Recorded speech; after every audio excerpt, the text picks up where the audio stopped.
Ассалаумағалейкум. Эфирде Қазақстан жаңалықтары, студияда Талғат Дүйсенбек. Бүгін маусымның 4-і күн дүйсенбі.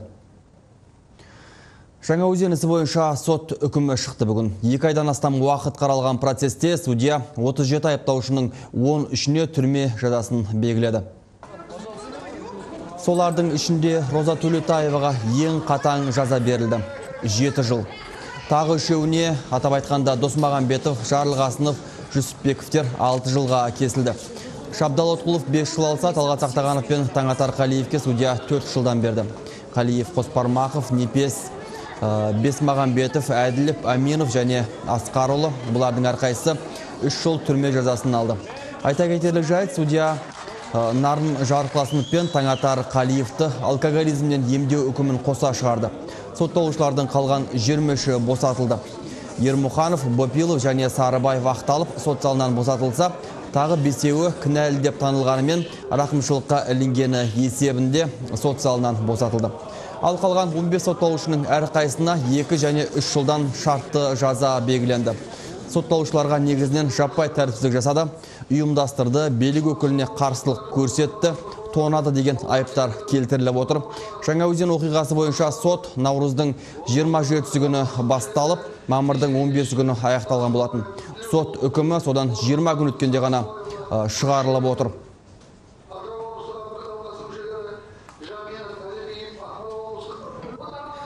Судья Аралбай Нағашыбаев сот үкімін оқып бітпей жатып, сот залының астан кестеңі шықты. Үкімге наразы болған соттаушылардың туған туыстарының екпінінен сескенген судья сот залын тастап шықты.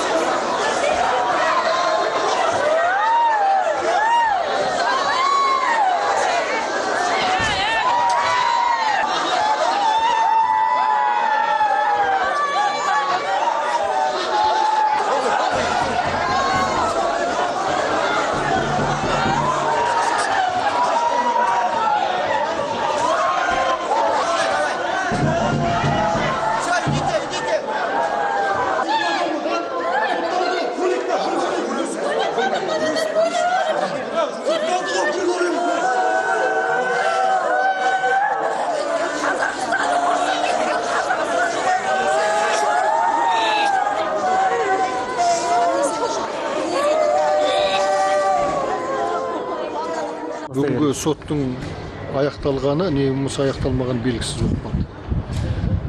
Жаңа уды шыққаннан кезде үкімді оқушы судья үзіліс жариялағандай болды.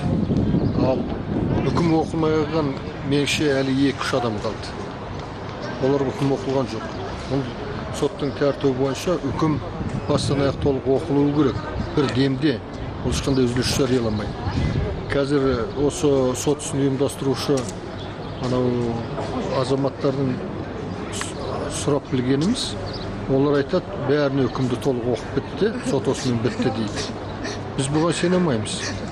Сот үкімі толық оқылып біткен жоқ. Шала бітті. Аяқталған жоқ. Ал аяқталмаған соттың нәтижесі қандай болады? Меніңше осы соттың үкімі бүгін әділет болған жоқ. Себебі мына адамдар алаңда тұрған, ешкімді ұрмаған, ешкімді өлтірмеген, ешқандай бұзықылар бұлар емес меніңше. Сондықтан осындай ауыр үкімі қабылдануына соттың мен өте таңғалдым шын айтсам. Себебі ана полициянттер адамдарға, халыққа оқ атқан үкімі естіп едік қой бәріміз. Бұлардың мерзімі мыналардың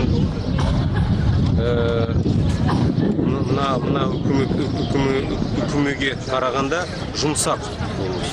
Мына адамдар ешкімге оқ атқан жоқ.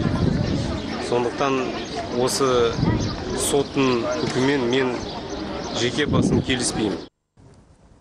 Сонымен Жаңаөзен ісі бойынша Роза Төлетаеваға ең қатаң жаза кесілді. Оның сәуір айындағы сот сұрауында айтқан шағымдарда назардан тыс қалды.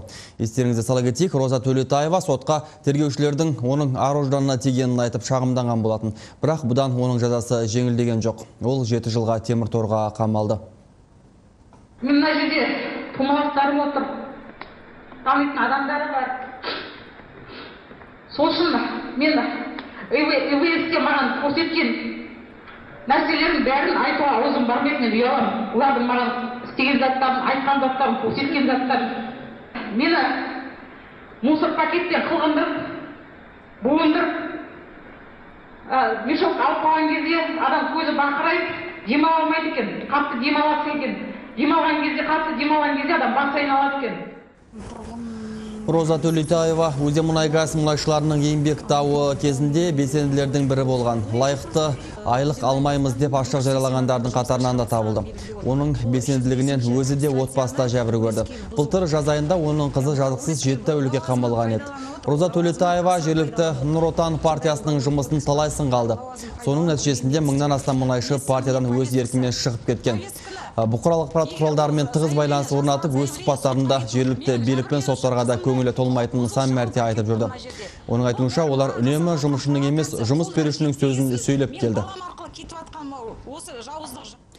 Аймақтағы жанжал Маңғыстау облысындағы мұнайшылардың ереуілінен бастау алады. Өткен жылы мамырдың 20-сында Өзенмұнайгаз өндірістік филиалының жұмысшылары Ерсай-Каспиан контрактор компаниясындағы және Қаражанбас мұнайдағы әріптестерін қолдап наразылыққа шыққан болатын.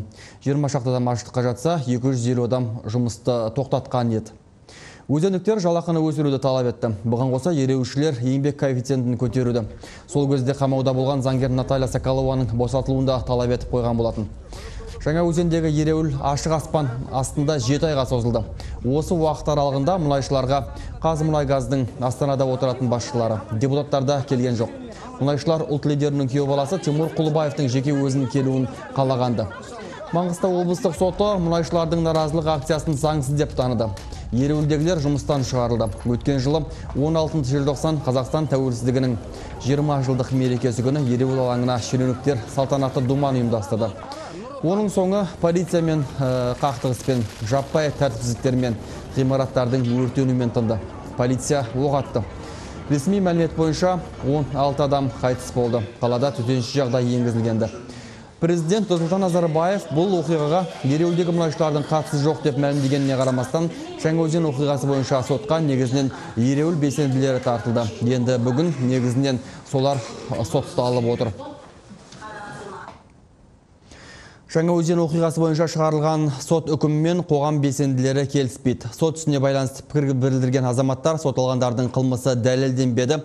Істе саяси мақсат басым түсті деп есептейді. Халыққа оқ атқан полицейлер мен еңбек дауында тұрып ақыры қылмыскерге айналған мұнайшылардың ұқсас мерзімге жазаланғанына таңданысы білдіреді. Мұндай әділетсіз шешімдер жергілікті халықтың ашу-ызасын күшейтіп, үлкен қарсылықтарға әкелеме деп алаңдайды.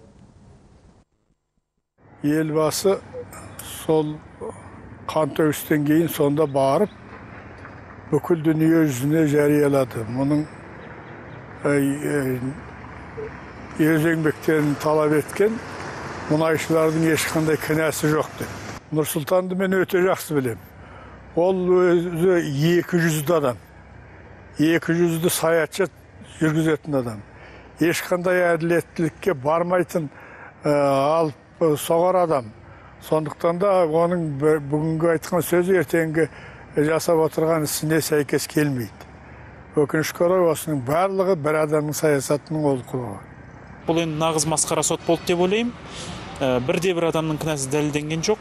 Бұл таза саяси тапсырыс деп ойлаймын. Және бұл сот үкімінің шығуы ең біріншіде мынау жаңағы 164-ші бап бойынша сотталғалы жатқан азаматтарды соттау үшін, солар түрмеге тоғытып қамау үшін жасалып жатқан алдын ала дайындық шарасы деп есептеймін.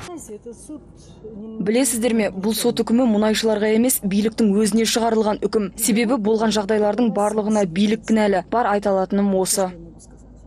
Менің ойымша билік халықтың наразылығына қазақша айтқанда пысқыртып қарағысы келмей отырған сияқты да. Себебі шындығында да салыстырып қараған уақыттарда адамды өлтірген адам бар да, өзінің жаңа құқын қорғап, мүмкін сол уақыттардағы ереуіл кезіндегі бір айтқан бір не дейміз жаңағы жан айқай сөздері бар шығар. Бірақ соның екеуінің жаңағы жазасының бірдей болу және оның жаңағы Розаның жазасының одан гөрі артық болуына мен де шынымен айтып таң қалып отырмын да. Әділдік бір жерден шықпаса, екінші жерден іздеу керек те әділдікті. Егер оны билік жазасын бермесе, халық өзінің жазасын беру керек. Қысқасы, белгілі бір таңдау, басқа жолы жоқ болады да, басқа жолы жоқ. Біз енді істейміз. Қой онда да қанды кегіміз кетпесін деген сөз. Мен осыдан қорқам, шынын айту керек. Ақтаудағы ел арасында 37-нің соты аталып кеткен процестің үкіміне қатысты астаналық оппозиция белсенділері арасынан алғаш болып Зәуреш Батталова пікір білдірді. Саясаткердің айтуынша тергеу әуел бастан жабық жүргізілді. Соттың ашықтығы сөз жүзінде және судья мемлекеттің тапсырысын орындады. Кінәлі билік дейді саясаткер Зәуреш Батталова. Ақорданың президенттің осы неге қатысы жоқ болса, олар мына прокуратураны, мына МВД-ні, мына сотты әділ шешім шығаруына талап қойушы еді. Ал ондай талап қоя алмаса, ондай нақты шешімге келе алмаса, әділдікке келе алмаса, онда бәр кінә, бәр жауапкершілікті Ақорда мойындау керек деп санаймын. Алматы облысындағы Арқан Керген оқиғасы болғаннан кейін тұп-тура 5 күннен соң мемлекет басшысы Нұрсұлтан Назарбаев ресми қаралы күн жариялау туралы жарлыққа қол қойды бүгін. Ертең ел болып белгісіз жағдайда опат болған шекарашыларды аза тұтатын болады. Тәртіп сақшылары да мемлекет назарында. Бүгін Ішкі істер министрлігі қызмет барысында қаза болғандарды ардақтады. Тақырыпты астаналық тілшіміз жалғастырады. Бүгін Ақорданың ресми сайтында президент Назарбаевтың 5 маусымды ресми аза тұту күні ретінде атау туралы жарлығы шықты. Есте болса 28 мамырда Алматы облысындағы Арқан Керген шекара бекетінде сақшылар жұмбақ жағдайда мерт болған болатын. Аза тұту күні республика аумағымен шектелмейді. Бүгін Сыртқы істер министрлігінің ресми өкілі хабарлағандай, мемлекеттен тысқары жерлердегі дипломатиялық өкілдіктерде де мемлекеттегі тәртіппен аза тұту күні жарияланған. Бүкіл мемлекеттік органдар, соның қатарында Қазақстан Республикасының сырт мемлекеттегі елшіліктері, дипломатиялық өкілдіктерде де Қазақстанның ішіндегі қандай тәртіп орналса, Қазақстан Республикасының сыртқы елшіліктерінде, консулдықтарында, дипломатиялық өкілдіктерінде дәл сондай тәртіппен ұйымдастырылады.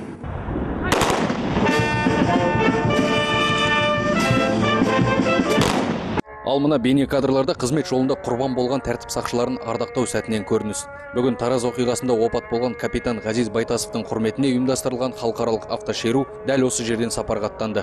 Ішкі істер вице-министрі мәлімдегендей, тәуелсіздік алғалы бері 600-ден аса полицей көз жұмса, олардың 28-і былтыр қаза тапқан. Жыл бойы болып тұрады. Мына біздің жұмыста қаза тапқан полиция қызметкерлерімізге арнайы осы күнгі шара өткізіп отырмыз. Бұл енді жыл сайын болып отыр. Арнайы дата болып белгіленеді ғой? Дата болып белгіленеді. 12 қаңтар деп отырмыз ғой. Бұл игі істер бір жағынан көпшілікті қапаландыратыны да рас. 40-тан аса кенші шахтада опат болғанда мемлекет қайда қарады? Қызылағашта қараша халық қырылғанда не істеді? Жаңаөзенде мұнайшылар полицейлер оғынан жер құшқанда неге ел боп аза тұтпадық деген сұрақтардың басы әзірге ашық. Жапар Төре, Ермек Амиров, Астана, Қазақстан.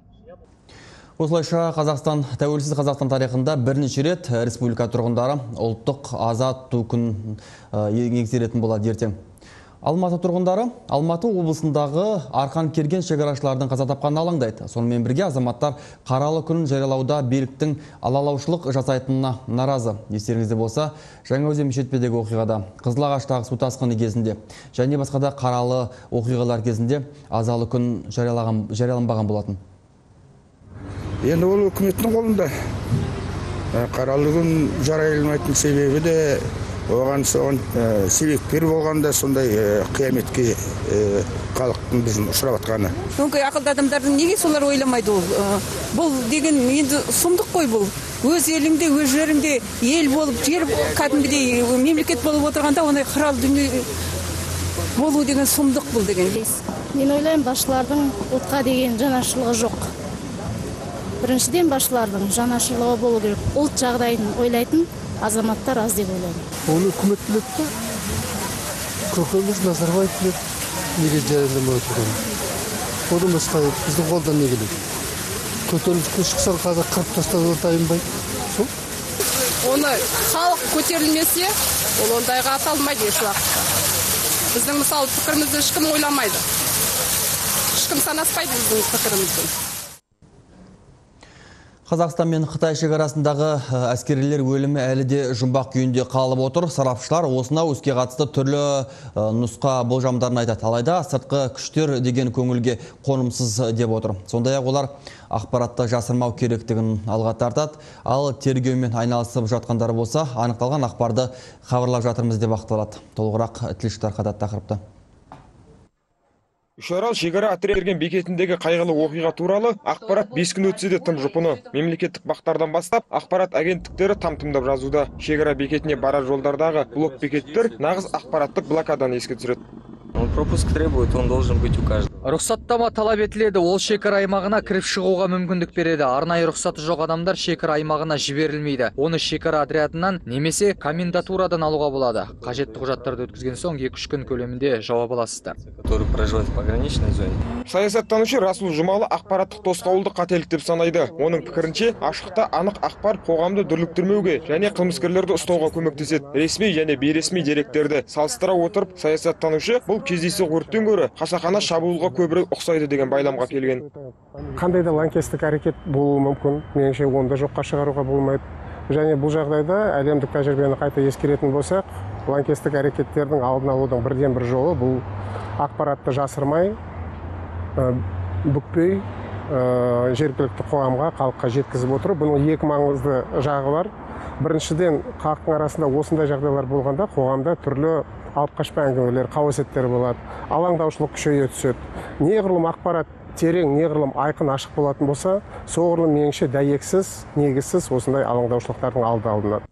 Тергеу тобы қоғамнан ешқандай ақпарат жасырып отырмағандарын айтады. Айтуларынша, мәлім болған жайттың дені сол бойда хабарланып жатыр. Бұл сөзге сүйенсек, тергеу тобының өзі де әлі күнге тұшымды қорытынды жасай алмай отыр. Телефон арқылы ақпарат берген Ұлттық қауіпсіздік комитеті офицері әзірге президент Назарбаев айтқан лаңкестік шабуылда басты болжамдардың бірі болып тұр дейді.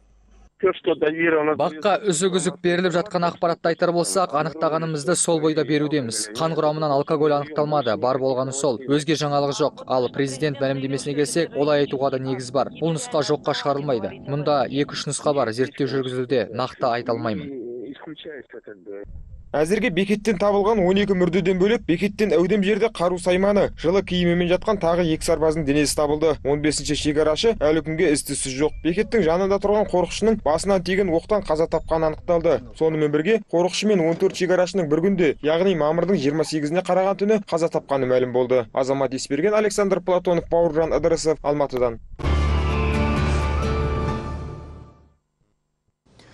Республикалық бюджеттің талқылануына қарапайым азаматтарды атсалысуы керек. Бізге азаматтық бюджет керек. Қазақстан ұлттық бюджеттік жүйесінің сарапшылары қоғамға азаматтық бюджетті ұсынып отыр. Азаматтық бюджет республикалық бюджеттен бөлінген қаржылардың игерілуін қадағалайтын мониторингтік сараптама. Бұның негізінде азаматтар жылдың соңына дейін жеткізбей, белгілі бір мақсатқа бөлінген қаражаттың игерілуі бойынша дер уақытында өз талабын қоя алады. Тағы бір жағынан бұл елдің бюджет қаражаттарының жұмсалуын қоғамның қадағалау негізінде жариялылықты қамтамасыз етеді дейді бюджеттік талдау және экономикалық мониторинг орталық қорының сарапшысы Шолпан Айтерова. Ол бұл бастама жүзеге асып жатса, бюджеттің ақшасы оңды солды шашылмас еді деп отыр. Қателіктер табылып отыр осы бюджеттің, өткен жылдың бюджеттің ішінде. Ал біздің ойымызша осы бюджетті сараптауға біздің халықтар, сарапшылар шақырылса, осындай қателіктердің тым аз болады деп есептейміз. Көкту биікте желбіресін және оны қорлауға жол берілмесін. Қазақстан Халықтық коммунистік партиясының белсенділері мемлекеттік рәміздер аяқ асты етілуде деп наразылықтарын білдірді. Мемлекеттік рәміздер күніне орай олар әдетте билікке қарсылар бас қосатын абай ескерткішінің алдына жиналды. Парламенттік мандатқа ие болған партияның белсенділері мемлекеттік рәміздердің лайықты қолданылуын тексеру үшін арнайы комиссияда құрған. Егерде жоғарғы оқу орындарында тудың жыртығы немесе елтаңба қисық ілініп тұратын факттерді біз өзіміз анықтаймыз. Қалай анықталған факттер бойынша сіздермен бірге оларды алдын ала хабардар етпей, сол күні кіріп барып бас салып тексеріске аламыз. Өйткені біз еліміздегі тудың желбіреуін, елтаңбамыздың әрқашанда жарқырап тұрын, онымен қасар әнұранның әрбір жас баланың жаттап алуымыз міндеттеуіміз қажет сияқты. Естеріңізге сала кетсек, Кувейтте өткен халықаралық жарыста әнұранның орнына ағылшын комигі Саша Барон Коэн сомдаған Бораттың сайқымазақ әні қойылған еді. Ал Қостанай қаласында өткен жарысқа қатысушылар әнұранның орнына Рики Мартиннің әнін шырқағанды. Ал ТМД елдері бірігіп құрған Мир телекомпаниясының сайтында мемлекеттік рәміздер күніне орай мемлекеттік тудың ортасында шаңырақ бейнеленген деп жазылған. Айта кету керек, шаңырақ мемлекеттік елтаңбада ғана бар. Кеңестік қызыл туды мұраға алған халықтық коммунистер көк ту мен елтаңбаға деген құрметті алдымен мектептерден талап етпекші. Олар жастарға үлгі болу үшін абай ескерткішінің алдында мемлекеттік әнұранды шырқады. Тек бастамашы топ мүшелерінің біразына қарап, олардың мемлекеттік әнұранды білетініне күмән туған. Алтын күн аспаны, алтын дән даласы, ерліктің дастаны еліме қарашы. Ежелден ердеген даңқымыз шықты ғой, намысын бермеген қазағым мықты ғой. Менің елім, гүлің болып егілемін. Бүгінгі күннің маңызды оқиғалары туралы тілшілер дайындаған жаңалықтарды көрдіңіз. Бізден ақпарат күтіңіз.